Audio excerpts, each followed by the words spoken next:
Welcome to Millionaire Mindset, where we give you ways and advice to achieve financial freedom. For today's video, we will share with you 5 tips that will make you save money every month. This is really helpful for people who are dreaming of that early retirement. But of course, you need to sacrifice and put in the hard work for you to be able to do that. Many of us get discouraged with the thought of saving money because it's in our nature to just spend every money that we earned, right? So fighting that urge is important. Make sure to subscribe to our channel and click the bell to get notified when we publish new videos. And be sure to watch the entire video to avoid missing any important details. Send us your questions and suggestions in the comment section because we'd love to hear from you. Without further ado, let's jump right into it. Before we begin, let's look at these 3 scenarios: Alicia, Beth, and Carrie. Now, Alicia just loves to spend money and hates the idea of saving for the future. She doesn't care about the future. She lives in the now. Her average monthly salary is $36,000 and it's a stable job, so she doesn't worry about that. This salary can cover all of her expenses and the bills like the mortgage of her house, her car, and her new phone. 5 years later, Alicia got married and had kids, and she still has the same job. Her salary increases by 3% annually, so she now earns a little less than $42,000. But she now has to spend for her kids, and some for his husband as well. And this $6,000 increase to her salary is not enough to cover that. So she has to cut down most of her expenses just to compensate for this. And as years go by, her salary increased at a fixed rate, but her kids got older too and needed to go to college. So by the time she was nearing her retirement age, she was not able to save money and still had to continue working. Beth doesn't want to follow in Alicia's footsteps, so she decided to save up to 10% of her income every month.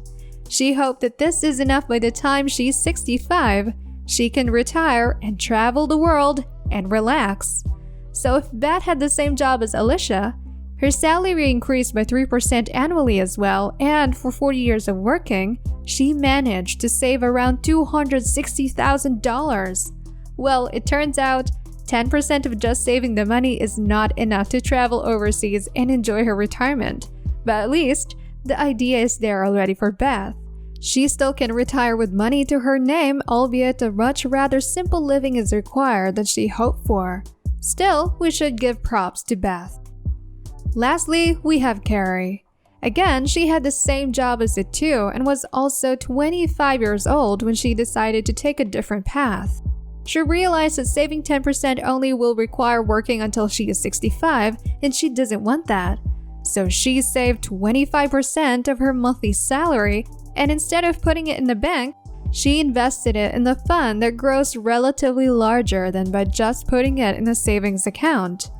If Carrie had the same salary, she took $97,000 every month out of her salary. She is very disciplined and determined to do this. That's why after 10 years, she managed to save a little over $150,000 already. She had 2 options. She can take that money, retire early, and start a business, or she can just keep it in the fund and continue to work. She finally decided to take option 2, as businesses can be very risky. By the time she reached by the age of 65, she can now retire very comfortably because her $150,000 turned into $4.2 million of savings to her name. She can travel the world more than once with that amount of money. The main difference between Carrie and Alicia and Beth is that she is aware that she needed to sacrifice 10 years of her life to be as frugal as possible so she can reap a better reward later on. And it was very worth it because she is now in control of her life. She can do whatever she wants. So now that we are inspired, let's look at the 5 tips for saving money. Number 1, know the purpose. Saving money is like a skill or a talent. It can be learned, practiced, and later on, mastered. So when learning a skill, you need to have a goal to get you inspired to continue to practice every day. You want to know how to ride a bike because you want to be able to bike to work. You want to learn how to play guitar because you want to write a song. You want to master computer programming because you have an idea for an app. Things like that. So in saving money, you need to figure out why you do it. The ultimate goal in saving money is to achieve financial freedom later on. Be careful with setting up your goal because it might be a shallow reason that once you achieved it, you will go back to your old self and you will lose your purpose. So think wisely. Number 2, procrastinate. Wait, hold on, before you react, let me clarify. I'm not talking about procrastinating at work, but rather, procrastinate buying expensive things. We get super excited when a new iPhone comes out, that we want to be the first in line at an Apple store. Do you ever notice that the luxuries that we bought for ourselves are only exciting for the first few months or weeks? Then it becomes this normal thing that you own. Well, that's a natural effect. So now we're aware of this. Is it much better if we just hold buying these things immediately? It's like we're procrastinating the urge to buy things that we don't need that much, especially the expensive ones. And procrastination is very easy for us to do. It's natural to us, so this will not be a problem, right? Number 3, know your expenses. If this is the first time that you will try to save money, then I am warning you that you will be discouraged at the start. I'm telling you this so that you know that it's a normal thing, and you should just continue moving forward. This is because most of you will see that even though you think you cut your expenses well enough, your savings are not growing as fast as you would have hoped for. Again, don't quit. It's a normal process, and to ease off the anxiety, you should do this. Monitor your expenses for the whole month. If you know how to use a digital spreadsheet like Excel, it's much better. But you can also write it on your phone or a notebook. Record everything: your monthly income, your monthly bills, your insurance, even that $2 coffee that you brought from 7-Eleven, include that in. Now, if you successfully did that, then you will have a comprehensive record of your monthly total income and expenses. And with that, you can cut down the expenses that you don't really need that much and see how it will affect your total savings. That's why doing this in Excel is much easier. Just subtract your income from your total expenses and that would be your savings. If you remove some of the unnecessary expenses, your savings will increase automatically little by little, so you can play around with it. For example, your monthly gas fee is one of the top contributors in your expenses column. So try to remove that and put the average fare in your public transport. Then compare which is cheaper. If you can control your expenses, you can control your savings. Number 4, pay yourself first. We've talked about this in a previous video, but this is a great advice, so we are including it again.